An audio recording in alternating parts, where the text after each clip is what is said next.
A warm welcome to MadeToGrow's videocast, where we meet exciting people with stories and mindsets that I hope can inspire everyone, no matter where we are in our lives.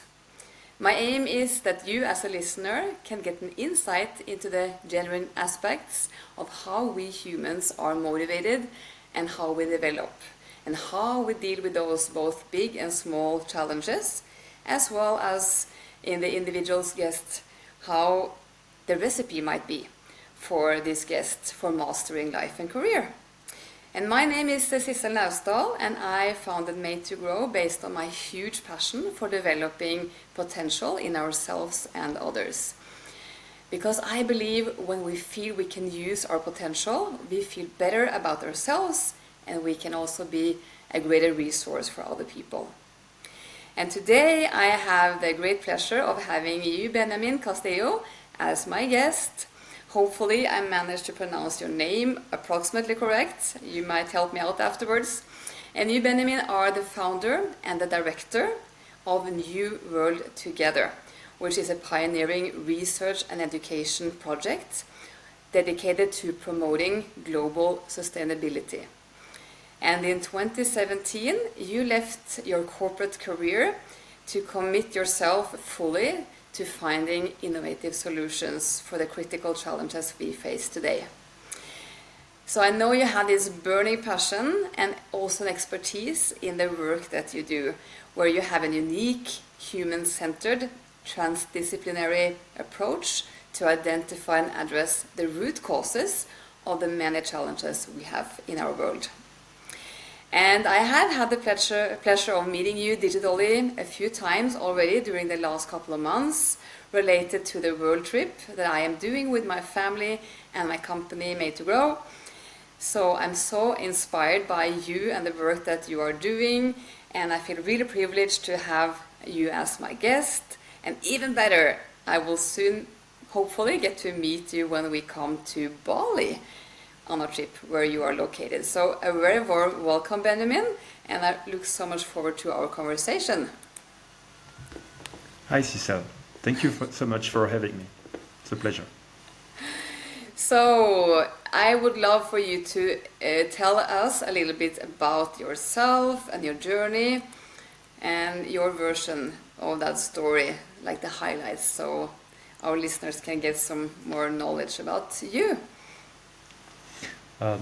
So I'm coming from France.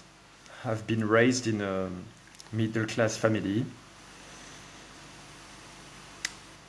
What can I say is that my childhood was already a time of deep questioning for me. Things didn't seem to make sense or to be right.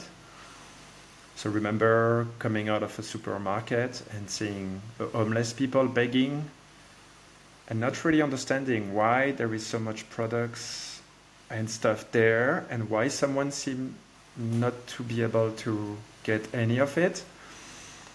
And so I grew up with a sense of confusion, not truly understand the adult world, the world of adults.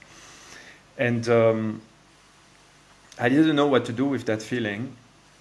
And there was not place for it to express it, so I've learned to repress it. And later on, I think it manifested as a teenager in a form of rebellion, and that really worried my parents, and they made sure that I was going to get my diploma, and so I went on to follow finally university and then a business school, because at the time I wanted to travel. And when I was growing at that moment or entering this world, I also started to feel that not only there's something that doesn't feel right, but it also doesn't feel sustainable. I already had a sense that, we're like a parasite on this planet and we are destroying it, and so that means we're going to destroy ourselves. But again, I didn't know what to do with these feelings, so I repressed them. And I got my diploma, and I finally entered a corporate career.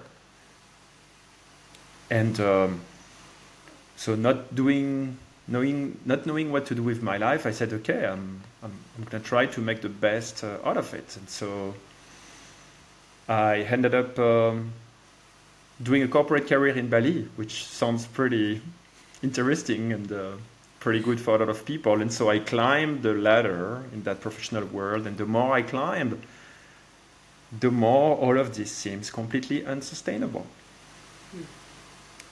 I could see how we were addicted to profits and growth, and how we had no time to think about the consequences for the planet and for our fellow human beings. I could see how the system in which I was part of was digging inequalities. I mean, all the money we were making were going toward, most of it was going toward people who were already super wealthy. And the poorest in our company were getting the lowest salary. I mean, except for a few exceptions. And so I really started to question my place, and this was very disturbing. I started to feel a lot of cognitive dissonance. Because on one side, I had a narrative that I'm being successful, I have money, power, status, and everything that comes with it.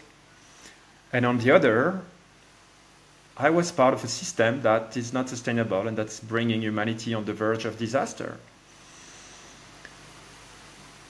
And I would say when I was at the peak of my corporate career in 2016, my cognitive dissonance was also at its peak, because I had a new position in which I was expert consultant for my corporation.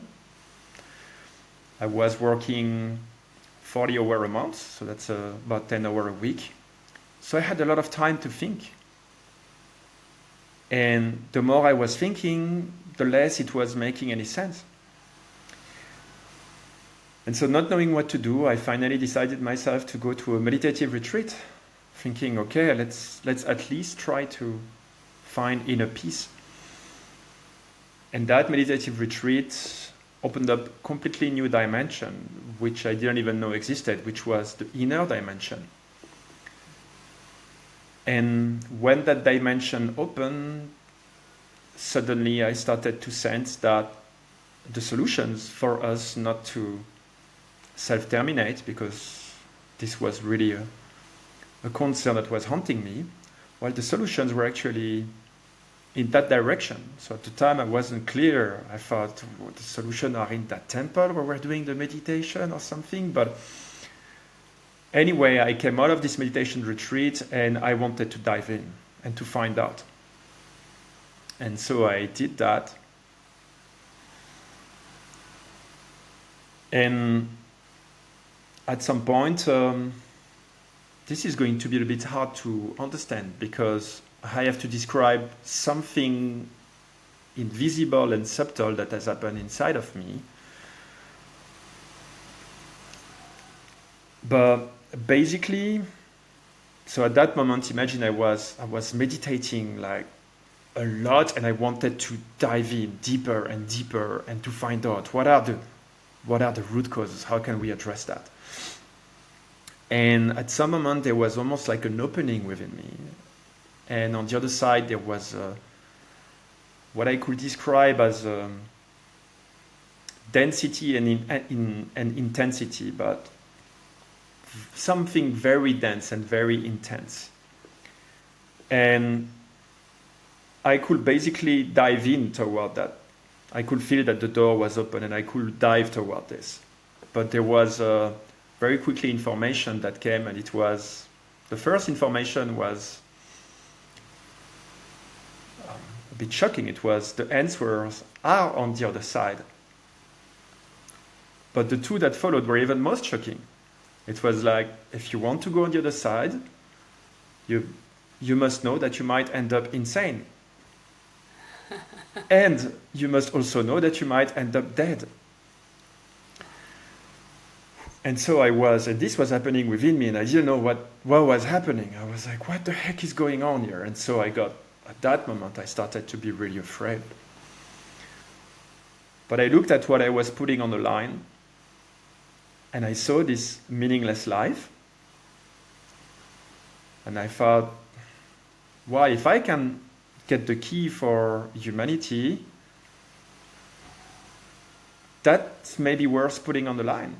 And so I somehow, inside of me, let go of my fear of ending up insane, of ending up dead. And I let my consciousness or my mind dive within that intensity and that density. And next thing I knew, I was being... a lot of emotions and thoughts were going through me, and I could handle it for a little while. But a few days later, I was completely overwhelmed. And there was a lot of realization with it. I remember crying because I was like, oh my God, we are all playing a game. We are not being ourselves. We are all in these ego identities. And yet, all of this has a purpose. I was hating Trump at the time, and I saw a picture of Trump and I cried because I see someone who was having his purpose, very much in his ego identity, that I could see the soul behind it. And so I also didn't know what to do with all of this. But I had already an information which is, okay, humanity is either going to awaken or to self-terminate. Your mission is to help humanity awaken. And so this was a very big responsibility on my shoulder. And so I said, okay, I started to try awaken people. So I was trying to explain to people that we are all one, and that it's all an illusion, and we are in our ego identities, and that we need to unite our forces, otherwise we will self-terminate. And of course, as you can imagine, I wasn't applauded. People were not, oh, thank you, Benjamin, we're not figure out, you're so right. They were like, Ben, what's wrong with you? And so when people started to react like that, I started to feel that something evil was within them. And so next thing I knew, I was fighting all the evil in the world by myself. And as you can imagine, the more I was trying to tell people, the more they were freaking out, and the more they were freaking out, the more I was freaking out. So that ended up with me being placed in a psychiatric hospital. We are at that moment in January 2017. And so I was heavily medicated, and of course, when I was heavily medicated, all these visions and all these downloads, all this release got stopped. And so I woke up, dozed in a psychiatric hospital, and I thought, oh my God, I have been insane. But then a voice came to me and said, well, you had signed for this. Are you gonna run away from what you choose to now? Because you knew this was a risk, and you also knew that you've put your life on the line. And so I said, okay, I signed for it. So I stayed a few days in psychiatric hospital. I was released. I quit the medication. I went on the other side again. And so in total, long story short, what I had been through is what is being described as a spiritual emergency. It's a spiritual awakening that gets someone emotionally and mentally unbalanced. And so between 2017 and the middle of 2018, I had a total of 6 spiritual emergencies. And the first 4, I was placed in a psychiatric hospital. The last 2, I was able to not being caught. And on the last one, on my last spiritual emergency, I had a breakthrough realization. And it was, oh my God, I'm actually living in a society that's not rational. I'm living in a society that's technically insane. And me yelling at people the way I do is me being just as insane as the society I am in. And so at that moment, I realized I got to find out new ways to communicate about these things. And so this was the beginning of I think that's the moment where New World Together was starting gestating in me. And I opened the organization 9 months later. So by then I had understand a bit more what was happening. And so what I understood at that moment was that it's our rivalry dynamics that are destroying ourselves, and that we need to unite, not to destroy ourselves. And so New World Together came with that intention.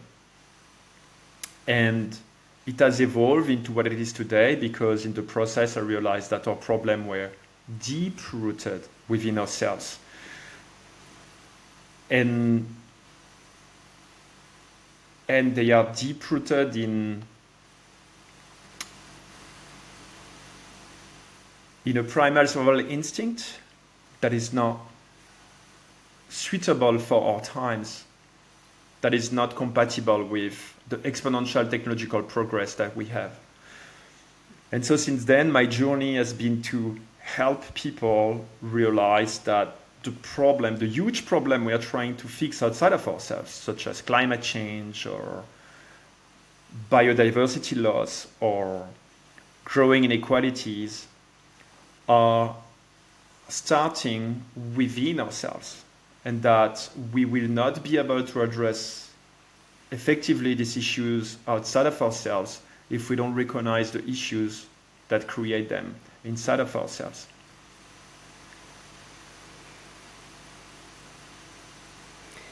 Wow, what a story. I have goosebumps so many times, and it's like where to even start and ask questions, because I think so many people can familiarize themselves with the feeling of maybe being a bit lost in this world. What is the purpose of everything? Like you were talking about the huge differences. Why are someone sitting on the street being really poor, while others can go into the grocery store and buy a lot of stuff they don't even need? And the dissonance in the work we often have, with so much stress and pressure, and this continuous hunger for growth and having more, both as organizations and human beings. So I think so many people can relate to those feelings and experiences that you have had. And then I also know many people turn inwards, and many try out meditation and those kind of tools and techniques to try to maybe find some peace of mind or some kind of balance in some way, and maybe even some answers to everything. And like for me also, balancing my work and life in general by practicing meditation and having more sleep and taking care of myself and doing a lot of the inner work. But at the same time, when I listen to your story, and like you ending up in this meditation retreat and the journey and all the messages or information you got, and how it led you on to, as you say, becoming like insane in a way, because of all the realizations that you had, and going to the hospital, and total like separation maybe between the old you and the new you, and the people around you. Like, so how, when you look back now on this part of the journey, if you were able to do it again, because I feel like, oh, do I even dare to go to meditation retreat? Maybe I will have the same journey. I don't want to experience going to a mental hospital or going insane. How can we balance this? How can, like, maybe this was the right journey for you, obviously, because it took you to a really, really great place in yourself and the work that you are doing and the contribution to the world. But most people will not volunteer for that kind of journey. Mm-hmm. So what is your input? Like, how can we help people to wake up, basically, like see what's going on and dive into themselves and start working on what you call the root cause of so many of the challenges? So first, there is no more need to go through insanity like I have been through. I had to go through insanity because I didn't have a roadmap. So I had to lose myself, and there was nobody on the other side to explain me what I was going through, what my feelings were, what my thoughts were. Also, what I want to say is that this journey through insanity was not just the journey, was not just me going insane. It was me going through the insanity of our society. So a lot of the stuff that came out were actually some of our related to what I could describe as our collective psychosis. So a collective psychosis, to describe it, is basically a belief which is biased, disconnected from reality, but that is embedded within our society and in our culture. And so we are talking about collective beliefs, right? And that's a bit hard pill to swallow, but our cultures and our society are filled with psychotic beliefs. And so my journey through insanity was also a journey towards sanity. And what I found on the other side is what I can describe real sanity. And so the good news is that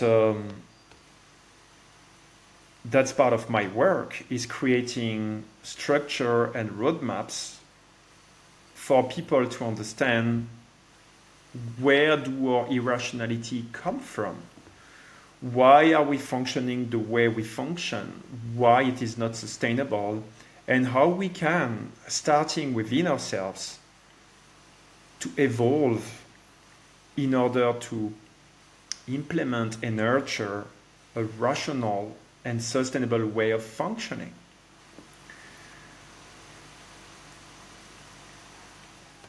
The rationality I see is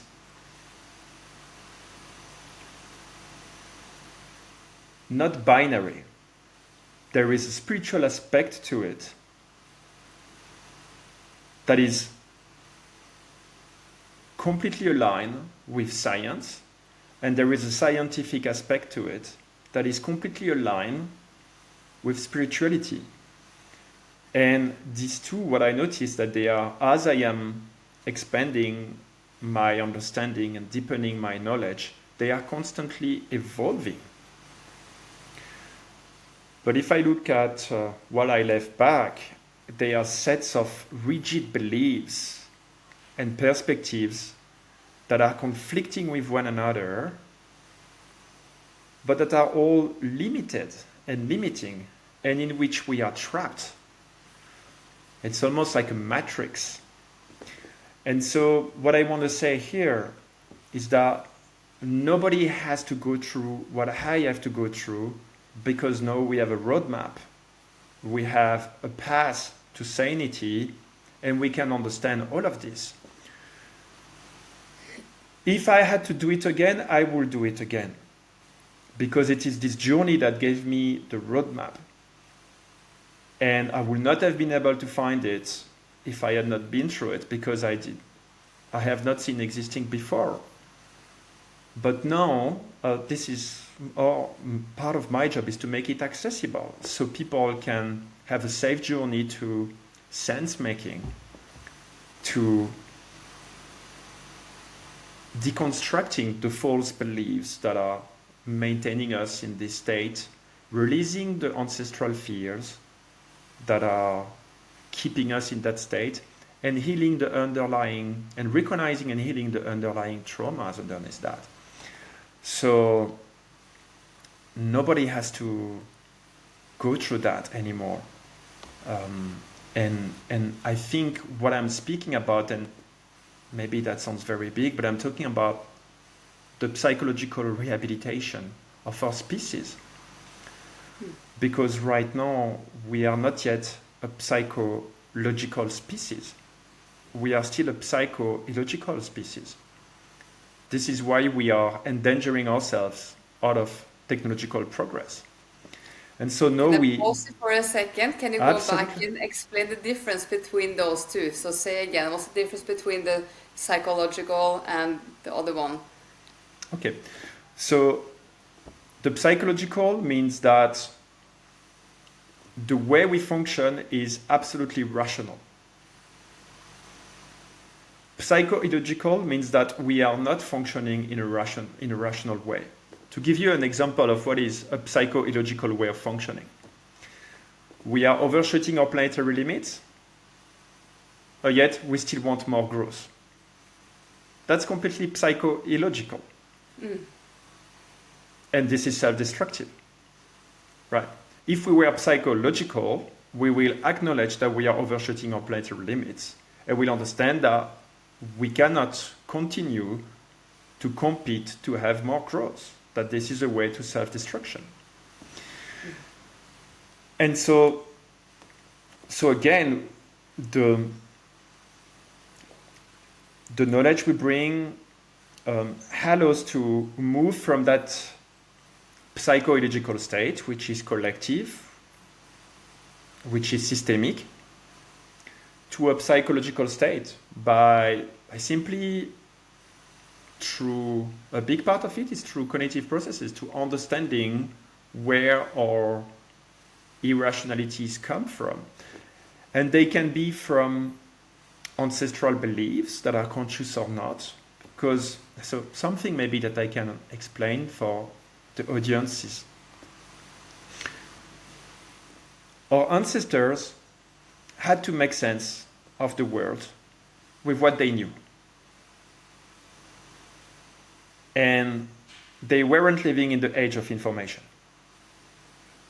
So the amount of information, of knowledge available to make sense of the world was very limited. And because we don't like uncertainty, they had to create certainties with a lot of uncertainty. So we shaped our societies, our ancestors shaped our societies on a lot of dogmatic beliefs, but that were grounded on not much knowledge, to be honest. And those beliefs are still there. They are driving our cultures, they are driving our nations, they are driving our economy, they are at the core of our religions. But no, So yes? So what could be one of those beliefs that they had that are maybe not correct? So give us a couple of examples if you have. Sure. Well, for example, that God is an angry man that is out of love for you, will punish you with eternal punishment if you don't follow his rules. That one tribe is the tribe of God and the others are not. That God has asked us to multiply and to exploit the earth. That our nation is the best nation in the world.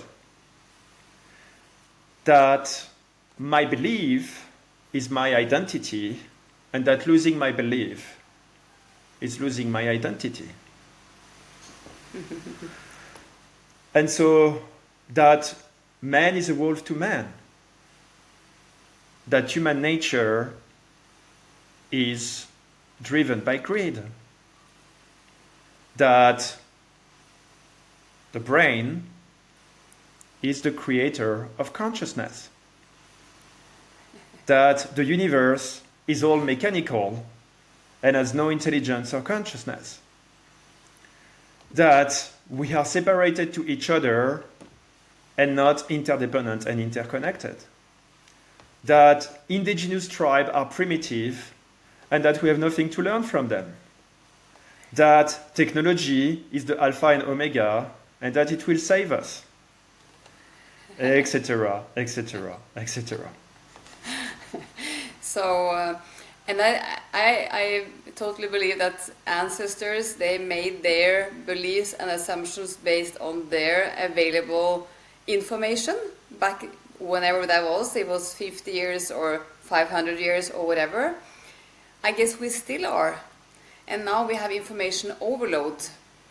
And I think it's so interesting and fascinating to talk with people and having the experience of so many different beliefs and reality perspectives, like what is right and what is wrong. So we are informed and we are misinformed, and we have our biases because our brain can't manage to be totally open to different perspectives. If we grew up in this society, we have these kind of beliefs and cultures. If we grew up in this society or this family, we had a different kind of culture or beliefs. And the way the brain might not be, or maybe it's not the brain even, but we as human beings being open and dare to question the beliefs that we grew up with, the programming that we have from childhood and our upbringing and the society we live in. And like at the core of everything you're saying, I feel like maybe that's maybe one of the most important elements. Like, how can we be all more open to new perspectives, new learnings? It might be, you know, all the diversity talk in organizations. We have to be diverse and include people of different race and age and gender and so on. But I think in general we have to overcome ourselves and the natural pattern the brain has to try to stick to the original beliefs. And maybe that's part of the roadmap that you have created based on your journey. So Absolutely. take us a bit into the roadmap, like what is this all about? Because I just want, before you explain the roadmap and go there, because I think at least I am really curious to learn this roadmap, because we all need this guidance and tools, sometimes at least, rather than losing the grip and go the hard way. I have this story from back approximately 8 years ago. I was 41 and I was just coming out of my master degree education, 2 years full-time, 3 kids, and it was really, really exhausting. It was a tough study and I had so much to do, and I was doing my company, having so much things to take care of, so I was quite exhausted when I came out. And I have been doing leadership training, cultural development for many, many years, and I was working with a process of leadership development in a municipality in Norway. And one of the leaders there, who was part of this program, I knew him from before, from working with him for a few years in his previous job. And that was 3 years earlier, and he had this massive burnout, a crash, a couple of years before. And I knew that on this leadership training that I was part of delivering, he would be telling his story. And by him telling his story, like both giving us the information about the signs that he had, that he didn't want to pay attention to or listen to or recognize, that led to this massive burnout and crash, but also the way he managed to get out of it, his roadmap. And then he introduced me to meditation, or he told about this meditation, and I also said, if you have some of these signs or symptoms of being maybe burned out or on your way to coming there, maybe it's nice to maybe press the brake a little bit to have a soft landing rather than having this crash landing. And then he told about the stuff he used to get back on track, etc. So he gave me a kind of a roadmap. And I'm totally sure that this roadmap saved me from a huge crash, because I was really close already a couple times before.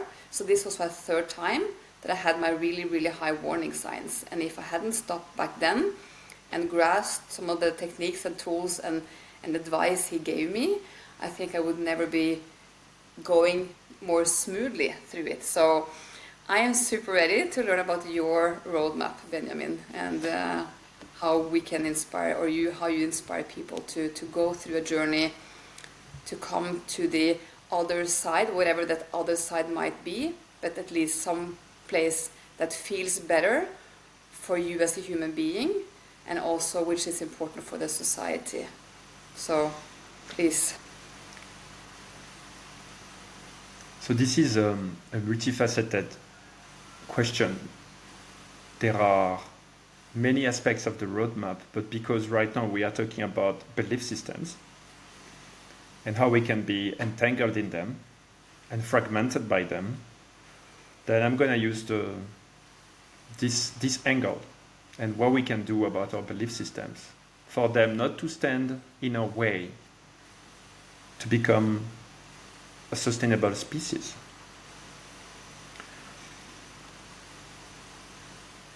So one of the first things that is fundamental to do for us as human beings is to disidentify from our beliefs. No, I'm not a Christian. No, I'm not a Muslim. No, I'm not a Jew. This is potentially just the belief system I am using to structure my mind and find my way to the divine. So how do we manage to do that and even get the motivation to do it? Because we don't even want to disconnect from those beliefs. So the reason why these beliefs are very sticky and we are so afraid to disconnect from them is because of fear. We are afraid of the consequences of disconnecting from these beliefs. For example, for a Christian to just disidentify from his belief and say, okay, that's just the belief system I'm using, there will be the fear of going to hell. Because according to the belief system, if you're not a Christian, then you belong to hell. And so here, I think the first is to know what we are facing when we are, and so I think there's two aspects to it. First is to know what we are facing and also to know why we should disidentify from our beliefs. So it's important to understand the consequences of being identified with our beliefs, and I'm going to describe that now. If I'm identified with a belief system, any information that I receive that is going to contradict or challenge this belief system is going to be perceived as a threat. And so I'm going to try to fight it or to run away from it. Now imagine that this information is a brand new knowledge that we need to integrate in order to face and overcome the challenges of our times. And I'm running away from it because I'm identified with my belief and I don't want that knowledge because it's challenging the belief I'm identified with. That's a recipe for Armageddon. That's a recipe for disaster, right? And bad news, this is what we are doing collectively, predominantly on the surface of the globe. So here we have to face an irrational fear, which is, if I disidentify with my belief, something terrible is going to happen. Well, guess what? Nothing's going to happen in the real world if you disidentify from your belief. It's more like the opposite. It's like if we don't disidentify from our beliefs, we are stuck in our fragmented, disconnected state. And this is sending us toward disaster. So here there's a bit of a change of priority. Once we are disidentified from our beliefs, we realize that actually, another way to explain it maybe, to make it more clear. You probably heard this, it's coming from an Eastern philosophy, that the world is impermanent, right? While the universe is constantly expanding and the reality around us is constantly evolving. Right? Well, if the reality around me is constantly evolving, and my belief, because it's dogmatic, it's rigid, and I'm identified with it, is not evolving, guess what will happen? There could be a burnout, or we get sick, or we have to grow. Like if what doesn't grow dies, right? So basically, first I will get disconnected from reality, right? So I will have to face a lot of cognitive dissonance because between what I believe and what I'm seeing or experiencing in reality, there is a major gap, right? And so if I'm still prioritizing my belief, I become more increasingly disconnected from reality. And so what happens when a society does that, A civilization does that. That is gearing itself for collapse. Because the belief might have been appropriate a few hundred years or a few thousand years back, but it might be completely disaligned with reality today. The truth of today is not the truth of tomorrow. Right? And so we have to accept that beliefs cannot be rigid and dogmatic. They have to evolve just as our knowledge evolves, just as our perception evolves, just as we evolve. And we have to, and I say we have to because it is becoming an existential need right now. We have to acknowledge that this is just the way it is. One tool that I use to help people do that is, because here we are talking about different dimensions. I would say there is a dimension of truth and reality, and there is the dimension of our perception and of our beliefs. And there's a major difference between these two dimensions. Our beliefs, our perspective are limited, relative, subjective, just as we are. And the reality, the truth, is infinite, absolute, objective. And so basically we'll never be able to grasp the entire truth, the entire reality, because we are not designed for that. We are human beings. We have limited perceptions and so limited interpretations. We cannot be omniscient, be omnipotent, be omnipresent. And so we have to remember that the journey toward truth is a never-ending journey, and that it requires to evolve constantly in our beliefs and in our perceptions. What that means as well is that my perspective is subjective, relative, and limited, just as your perspective is relative, subjective, and limited. Now, if the game we play, because we are still a bit primal, is, well, I want my perspective to be the right one, and so we have a competition of perspective, then we create a fragmented space where we cannot make sense of reality together, where we are constantly arguing. Once we understand that my perspective, our perspectives are complementary to each other, and that the game is not to identify who has the best perspective, but to collaborate, to put our perspective together, then it's a very new paradigm of being, and this is the one we need to start embracing. Now, the challenge is that when we do that, we have to confront a lot of our biases, a lot of our delusions. And this is generally very painful because generally our blind spots are related to the part of ourselves, the part of our history, the part of our society that we do not want to face because they are not pleasant to face, because it's the lies we tell to ourselves and one another. But ultimately what I see is that this is a teamwork. For example, Muslim countries tend to be people of, say, the global south, such as Muslim countries, they tend to have a very sharp eye on the dark side of the West. They know very well about our blind spots, just as we tend to know very well about their blind spots. Well, if we argue trying to be the right one, we can never go anywhere. But if we understand that we have the key for each other, and that we can help each other evolve because we see in each other the weaknesses, then this can take us in a very new directions. And so what I'm talking about is about putting our ego in the right place. Seeing my blind spot, seeing my shadow, the part of myself that I don't want to see, is not going to kill me. It might feel uncomfortable for a certain time, and I might have to face my responsibilities.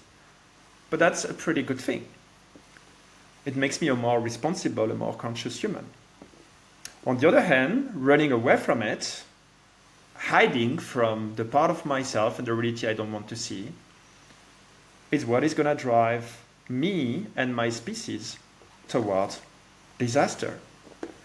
And so our ego is not existing to put us in danger. it's existing to keep us safe. And so here it's about realigning it and saying that, hey, in our time, in our context, now to be safe, we have to acknowledge the part of ourselves and the part of our society that are maybe not pleasant to face. And we can help each other to do that. We don't have to be, it doesn't have to be a blaming game. It doesn't have to be a judgment game. It can be a collaborative game where we come together for a journey toward collective sense-making and toward truth. And when I say a journey toward truth, I'm really placing truth not as a destination, but as a direction that we can collectively follow. And so here you will see, this is what I'm talking about, is going to disturb a lot of people, because a lot of people have been used to hide. Our societies are deep-rooted in secrecy, and they are not sustainable to truth. But this is ultimately why they are not sustainable. So we also have to accept that this is what we are talking about here, is a cultural renaissance, but which will lead to quitting the paradigm of beliefs and entering a paradigm of knowledge that is evolutive and that can allow our species to function in ways that are sustainable. Because our paradigm of beliefs is going to collapse simply because reality and truth is so much bigger than our beliefs. And so if we don't align with that, we are setting ourselves for disaster. So from all the great explanations and examples you come up with, for me it sounds like, for one, start to listen to other people and dare to be open to learn something new and to realize that my perspective, my beliefs might not be the 100% truth. We together can find more of the truth. So dare to question your own beliefs, be open to other people's beliefs and opinions to learn from and to put down the pieces together. And maybe also related to what you say about the society are built on many secrets. Always also dare to challenge or question or at least acknowledge that maybe not all the information we get from, for example, mainstream media, the narrative we are presented might not be right fully either. We might be misled because of those secrets that the society might be built on. So I think like having a mindset, maybe make a decision to actually be open and to know that no one owns the truth, only partly. Nothing is 100% truth, nothing is 0% truth. Everything is between 2 and 98% truth. So also your own beliefs. So always be open, also dare to ask questions and learn from other people. That's part of the roadmap you are presenting, right? Absolutely. And that leads to also cultivating discernment. Going back, because we can easily lose yourself in this ocean of beliefs, and so is cultivating discernment and going back always to what is rational, what is logical, and what is factual. Because this is the anchor in reality. Because otherwise we can believe all kind of crazy things. And sometimes it's very pleasant to believe these crazy things because they are much more comforting than reality. But here, also the exercise is to always go for the red pill. Not the red pill, even if it's uncomfortable. The red pill. Yes, even if the truth hurts, I'm going to accept that because it's the truth. And generally, the good thing about the truth is that it's hiding in plain sight. Related to the media, just for a parenthesis, I think the key is there is so many events happening in the world. The question is not as much what the media are telling us, but also what are they not telling us? And why are they telling us what they are telling us? Because it's such a narrow tunnel vision on what they call news. So we have to look in other directions. What are the subjects that the media are not covering? What are the aspects of reality that they are not discussing? And why are they focusing on the one that they are choosing? So this is also, so it's really an exploration. But again, it's very important if somebody has an opinion that diverts from me to understand what is the part of truth in this opinion. And potentially also what experience they have been through. I can give you an example maybe to make it more tangible. One of my interns was coming up with a perspective that traditionally I would have considered as potentially fascist. She was complaining about immigration in France and the crimes. And so I could have dismissed altogether her anger and her frustration. But I choose to listen to her and to acknowledge the truth in what she was saying. Yes, in France, we have ghettos with people who are generally French, but coming from our past colonies. And there tend to be a high level of poverty and a high level of criminality.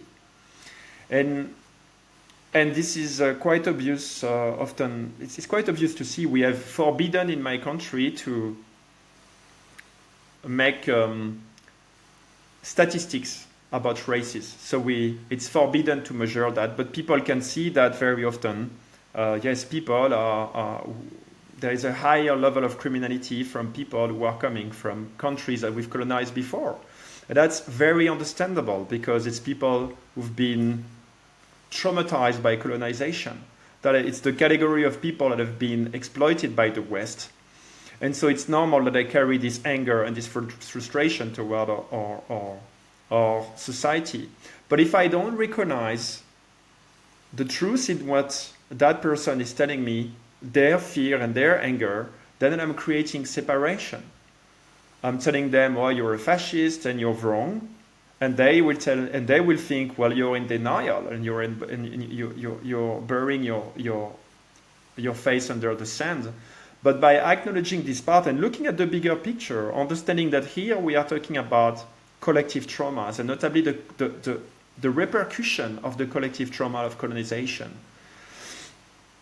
I don't come up with a hate toward anyone, but with understanding toward both sides. And this allows me to combine the perspectives. I can see the point of view of the people coming from the ghetto who feel exploited and feel marginalized, and what they experience is very true. I can feel the frustration and the anger of the person who feel attacked by these people, and what they experience and what they see is very true. And all these elements are part of a much more complex reality that includes our past history. And if we want to make sense of reality, all of that needs to be included. Now, right now, the dominant trend is to have a narrow vision of reality with a set of beliefs and to fight against the other perspective in order to protect the belief and trying to make them win in the next election. And so governments function that way. The political parties are doing exactly the same. They have a very narrow vision of reality on top of which they build their reality. They all look at different aspects of reality and they fight trying to be in political power to then push their ideology. And so this is not how we will win as a species. This is how we will destroy ourselves and one another, because it creates this fragmented space where, again, we can't understand each other. We can't make sense of reality. We're constantly arguing. And we have so much technological power that this fragmented space is becoming increasingly self-destructive, because it's also feeding all our rivalries for powers, etc.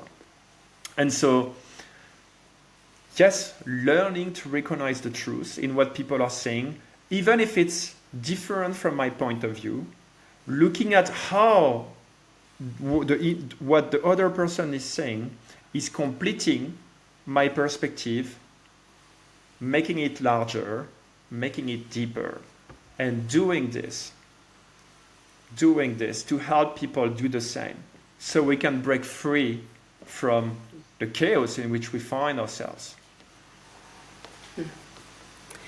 I come to think about a couple of guys I have been listening a lot to. The one guy is Neil Donald Walsh, listening to his books, Conversations with God, also about his own journey, which he talks about in the book called Friendship with God. This is not a religious book, it's about his journey on growing up in a really religious society and family, and all the fear he had for God, and how he managed to transform his belief system. And the one thing he's talking about so much great stuff. I really recommend the book or the books for those who haven't read some of his stuff. But he's talking about, what if the assumption that competition is premises for human beings rather than cooperation? What if there actually is enough to go around for everyone, rather than having to fight for having as much as possible for ourselves?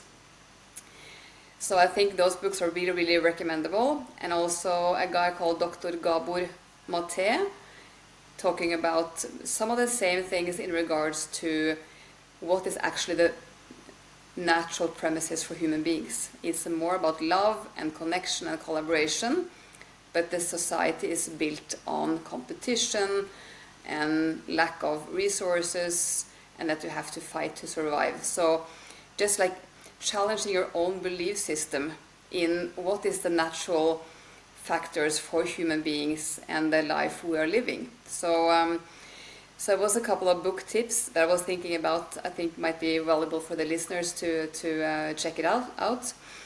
And also I love the perspective of having a roadmap. And that's also how MadeToGrow was founded, because I really wanted to give people tools and knowledge how to work themselves to a better life, a better career, like more happiness. Like at the end, that's what we search for, right? How can I feel better on the inside and live the life I would like to live?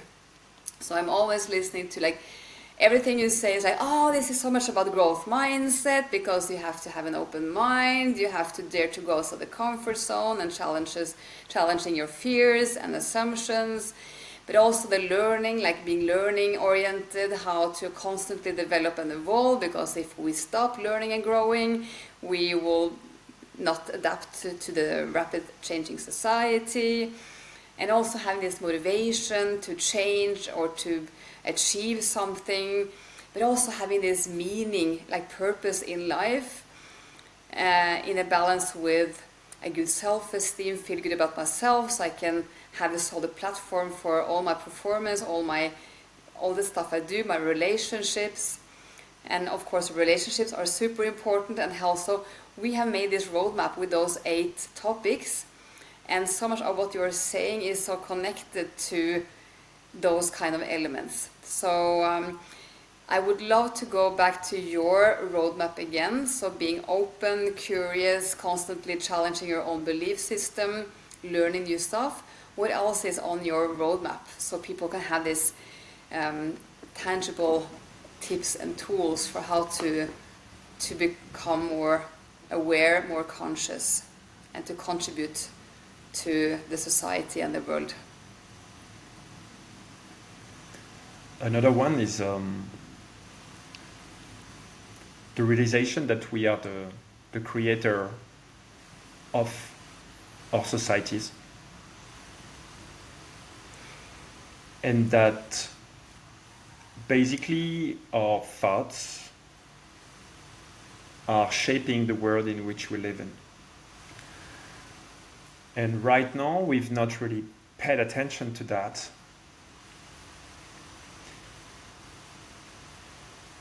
And so we've not paid attention to our thoughts. It has been kind of on autopilot.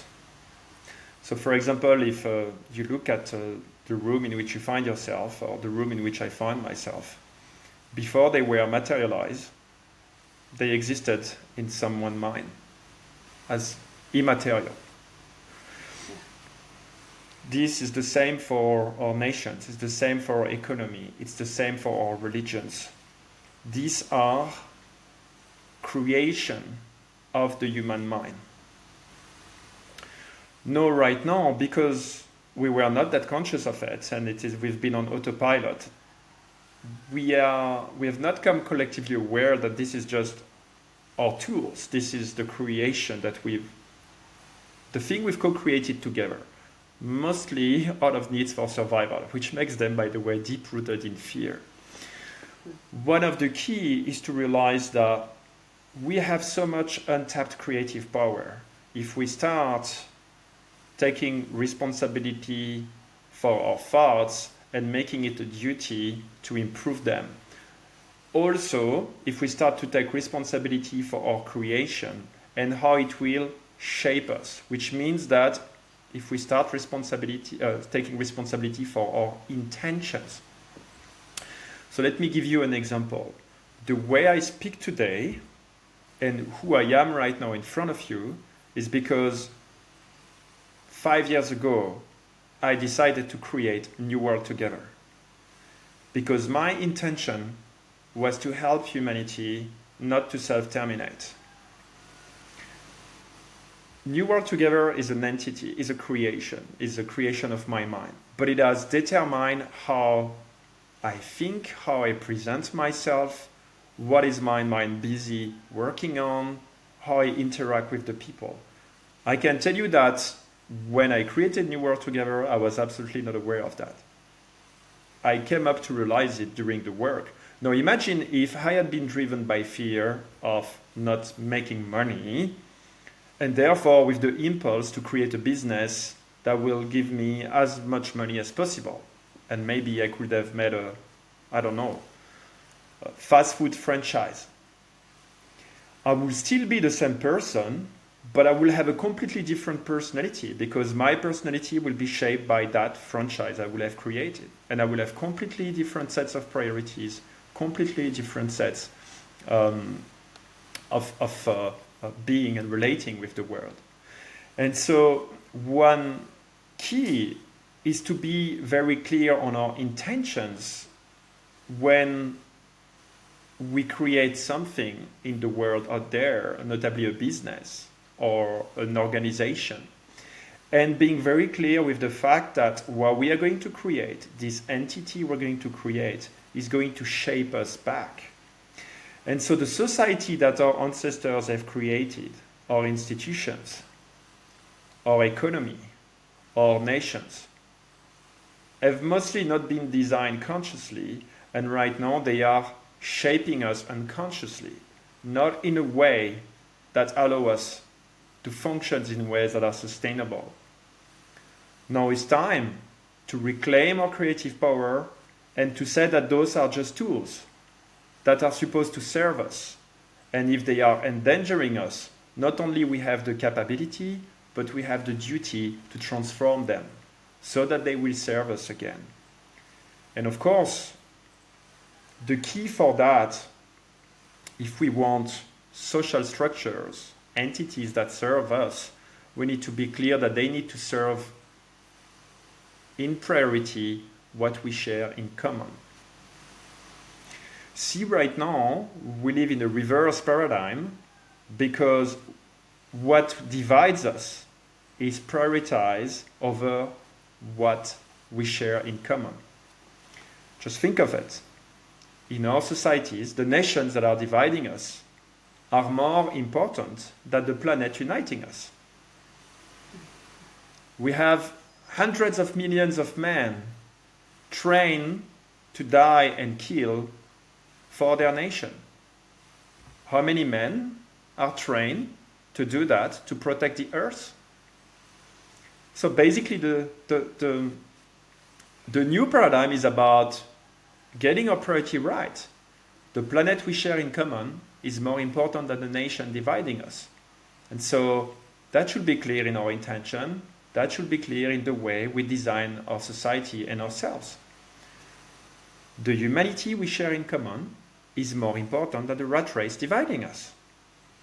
That also should be clear. No, it's the other way around. Humanity second, rat race first. And then finally, the universal reality we share in common is more important than the belief dividing us. And so these are new sets of values that will allow us to come together with solid foundations that are much more rational than the one of the past, and that can allow us to function in sustainable ways. So that's just another tool. There are many others, and I think we are taken by time. Another key aspect, if I may, is one of the false beliefs that we had and that we've been nurturing until now is this idea that human nature is fundamentally evil. What we didn't see is that right now we are not yet in our human nature. We are still carrying a lot of trauma from the past. So the state in which we are right now is a state of collective traumatic stress, which we've mistaken for unchangeable human nature. And this is a major difference, because once we start to realize the impact of our trauma, we also realize that the conflicts that are happening in the world right now are mostly trauma responses, including the war that is happening in Ukraine right now. One of the main reasons why Russia has invaded Ukraine is because Russia has felt threatened by Western hegemonism, by the West playing the geopolitical game of pushing its geopolitical interest in lands that Russia had under its power until now. Now, the thing is that Russia has been invaded by Western countries quite a few times, has been threatened by Western countries quite a few times in its history. So there has been war traumas on the side of Russia with being invaded with the West, being threatened by the West. So the response of Russia invading Ukraine is a trauma response in many aspects, because it's deep-rooted in the existential fear of being invaded by an opponent that is considered a threat to the existence.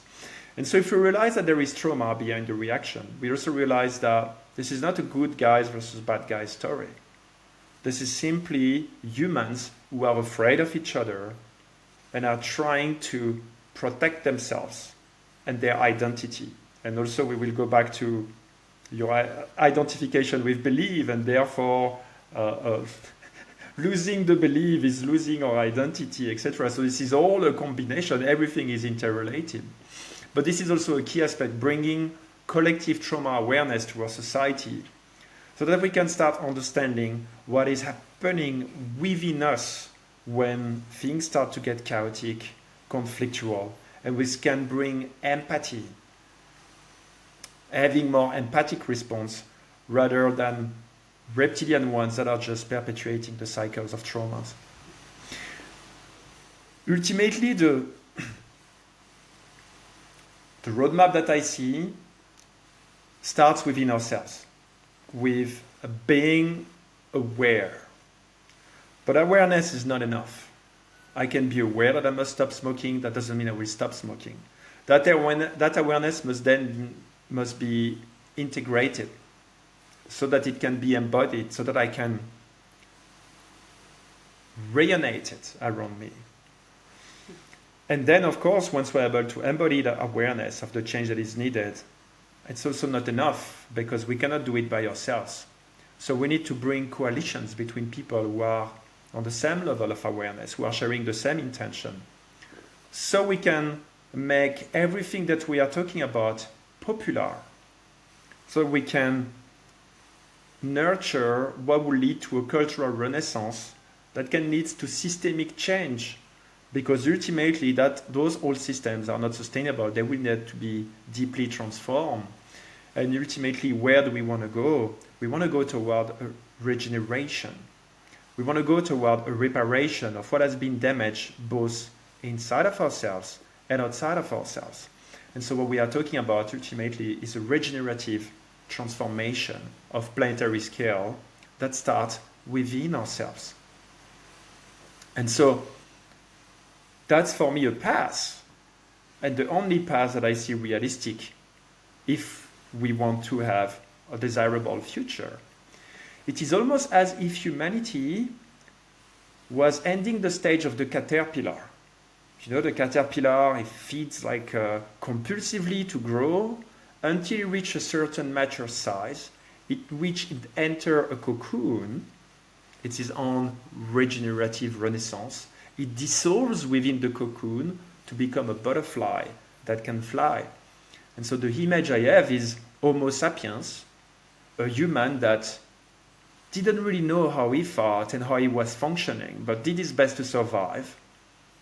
And then went through this hero's journey, facing a global sustainability challenge, to become Homo conscious, a human that is self-aware, aware of his creative power, aware of his interconnectedness with nature and the rest of the universe. And so hopefully my wish is that this is the story that we will choose to write. And my mission is to help convince people that it is so worth trying, because I don't see any other realistic way to make it on the other side, to be honest. If we remain asleep and in this automated, egotic way of functioning, we will create disasters on this planet and for ourselves. Or we will become slave to our technologies. And probably a bit of both. So I think what I say might sound like an utopia, but it has become the only realistic way forward. It probably was an utopia 300 years ago, but right now time has changed. Or the context is very different. The challenges are very different. The way forward is the way toward awakening and expanding our consciousness. And a regenerative renaissance to heal ourselves and to heal the damage that we've done. Because we didn't know how to live sustainably until now. So I look so much forward to go even further in this conversation when we meet in a couple of months, hopefully. I think the main takeaway from this conversation, and you will be the one to wrap it up at the end, but I think for me the summary might be: bring up your consciousness and awareness by asking questions, listening to people, and challenging your own perspectives. The second main takeaway for me is we are creating our own reality. Like basically, if I want to build a house, I first start to create the house and how it should look and feel in my mind, and then I start a process of building it. And that's the way we need to do and be more conscious in how we want to create, maybe first of all our own lives, and secondly be part of creating a better world.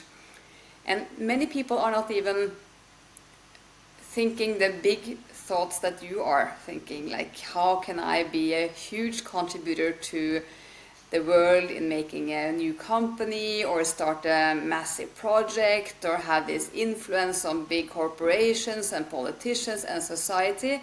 But I think if everyone manages to take the responsibility of thinking, I am the creator of my own life, I can do a difference, small or big, it doesn't matter, but we have to make that conscious choice. What kind of world do I want to be part of creating?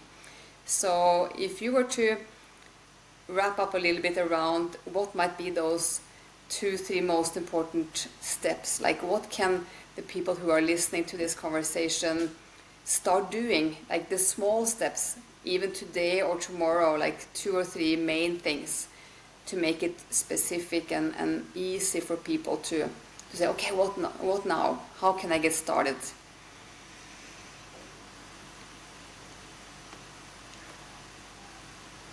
So the key first is to have the intention to get started.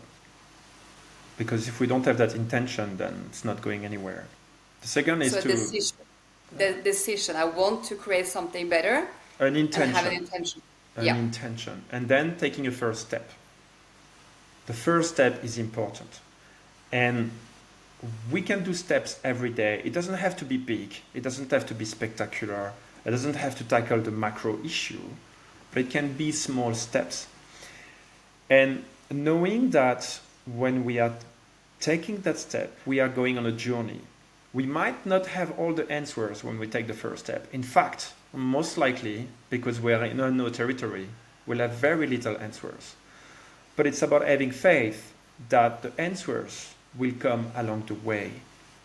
It's about making the first step toward that hero's journey. And being aware that discomfort and fear is part of the process. And so to also not running away from feeling a certain level of discomfort and fear. Of course, I'm not saying that we should take unreasonable risk. I'm saying that little by little, we can expand or beyond what we feel was possible. Another thing is to not be afraid to explore something new, something foreign, something that we've never done before. And as we do so, to explore ourselves. I would say there are 3 pillars of sustainability that we need to cultivate. And that's also something that we need to remember. The first one is authenticity. We have to challenge the norm because they are not working for us. But the best way to challenge the norm is to do it from a place of authenticity. Speaking our truth and understanding that as we will speak our truth will be challenged for a very good reason. Because it will need to be sharpened, it will need to be expanded, it will need to be refined. And so not being afraid of having our truth challenged as we speak it, but learning to come from a place of authenticity. What am I truly feeling? What am I truly thinking? What do I really want to say without betraying myself? Not looking for external validation, but looking for internal validation from a place of authenticity. That's one, very important. And this is on this base of authenticity that we'll be able to challenge the old norms and to break free from norms that are actually oppressing who we are, because we will nurture and value authenticity. It's also a very good way to accept ourselves as we are, because if I can accept my unicity, then it's much easier to accept the unicity of my fellow humans. The second is to cultivate a space of contentment. What do I truly want? What is my real desire? Do I need a new car? Or am I looking for external validation? And then internal validation. Do I need to have $1 more million? Or am I simply trying to feel that I have enough? Am I trying to fulfill my inner gap resulting from the trauma that I'm carrying outside of myself in a futile attempt because it's never going to work? So getting back to fulfilling what is inside of us, focusing on our feelings, on our true desire, and not on our addictions through consumerism or greed or all these patterns that are destructive. And then the last one is to learn, and especially for men, is to learn to value our sensitivity, to stop trying to be this dominant, alpha, unvulnerable man, because this is not who we are. Yes, we can be strong, and this is beautiful, but we also can be vulnerable, and this is important. Because if we sacrifice our sensitivity in order to be strong, then we become destructive. We become unbalanced. And so it's starting to develop our listening skills, starting to develop our ability to feel, and also to respect the consent of others, not doing things because we have the capability to do so without respecting the consent of others. You see, for example, forced vaccinations was a huge disrespect of consent. And so learning to value this over these old values, which are value of having the power and then having always more and then being validated by everyone. No, being authentic, being contented, being sensitive. And this is this is the human qualities that we are crucially missing in our society, but they are the ones that will allow us to function in ways that are sustainable. And so this needs to be cultivated within ourselves. And last but not least, we are in this together. At this stage, humanity is not a competitive game. It's a collaborative game. Because the challenges that we are facing, to be overcome, they need us to really be collaborative. And therefore, to understand that, hey, we really are in this together. It's not about who is the best, who's the smartest, but how do I do my part? How do I contribute to be part of the solution in my own unique way? And that's, by the way, another one I want to say. There's not one way to be part of the solution. There's your unique way to be part of the solution. So look for that. What is going to make you fulfill? What is your ikigai? What you love, what you're good at, and what society needs. And do it from a place of awareness of what are the challenges that we are facing and what it will take to overcome them. And if you can do your part, and if we are more at doing our part, we can turn this into such a beautiful opportunity for a better world, for a better future, for all of us. So my invitation is just step in. And if you're looking for more advices, we are here to support you. So don't hesitate to come to us. We will be part of the roadmap and the journey, right? And absolutely. I think it's so cool to have get to meet you and learn about you and your work and your passion and expertise, and it's so extremely important. And I really hope the listeners have gained so much inspiration and insights, and some thought-provoking. Like how can I actually change? Do I want to change? But still you have managed to come across with really, really great examples and ways to do that. And it also aligns beautiful with the huge project, the world travel, how it all started with this image of traveling the world, learn from different people and societies, what brings a good life, what brings purpose, ikigai, as you mentioned, how can I be part of creating something great for the world, and going on this journey and learn and be open and meet people like you. So I'm so thankful for having you as my guest, and again I look very much forward to continue the conversation when we meet. And it's really great to have you here, Benjamin. So thanks a lot for sharing your insights and reflections and the great work you're doing. Thank you, Cécile. Again, it was a pleasure.